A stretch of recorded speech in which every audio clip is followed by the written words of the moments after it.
Hello guys, welcome to my next video.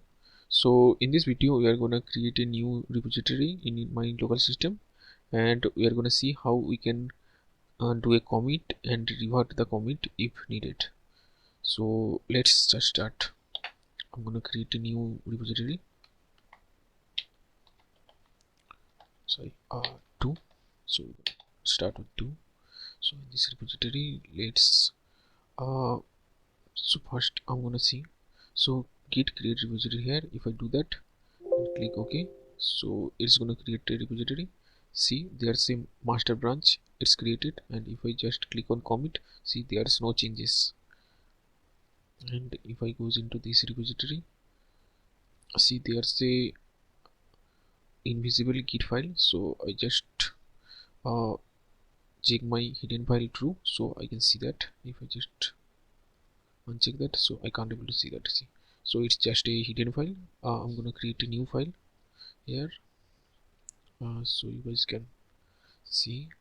I'm gonna create a text file, so text file dot text, open that up, text 001 text 002.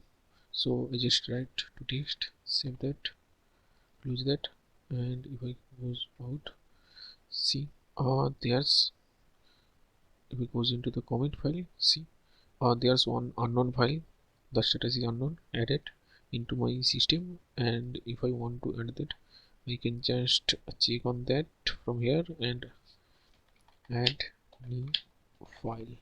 You can just put a proper message here and comment that. Okay, so I'm going to talk about the push later. For now I'm just committing it. So if you check the master root commit, and one file changes to insertion, so the two insertion is the two file, a line of sentence we just added. Okay, so if I just goes, so you check the file is added to my repository, so that's why it's showing green. If I just change that 2 to 3, let's say I just change it from 2 to 3 and save that, and it goes, see it's showing red, so that means the file has been changed. So it's gonna show the changes here until I commit that changes. So if it goes into that, see there's one file, status is modified, and line added 1, line remove 1, so that means one line is modified. If it goes into that, see that is test 002 to test 003, so that's the line has been modified. So if you just open that up, the left side showing it's previously before, and this is after the right side. Okay, so and so let's say I want that changes, so I'm gonna check this up and say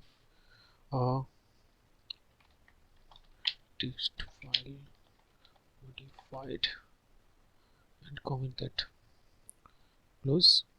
So see there's no changes showing right now, but if I goes out and show .git so log, see there's two changes.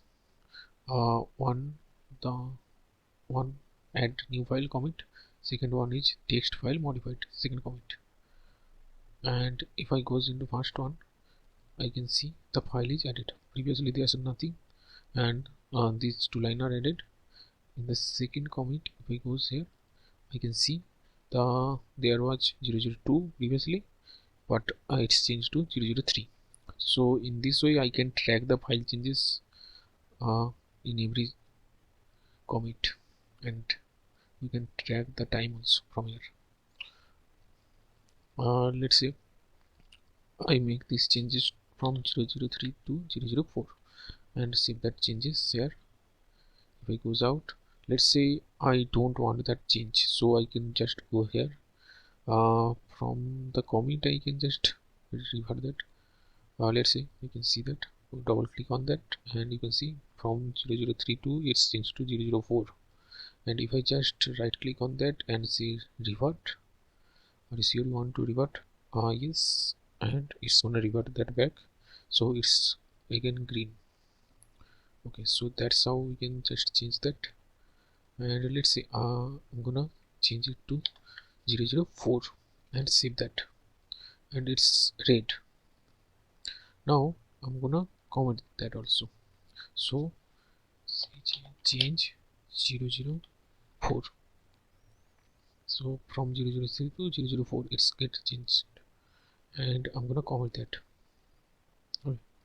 So let's say I want the previous version, I don't want the current version. So I'm gonna do solog file and change 004. Let's say I don't want this change, so I'm gonna click on this comment and right click on that, revert changed by this comment. Yes. Okay, if I go into working tree, see it's get changed back from 004 to 003. Okay, you can do that. So in this way you can just revert back by this comment, and if you want that you can just change that from here. I think that's it for now. We're gonna continue in the next version of the video. Okay.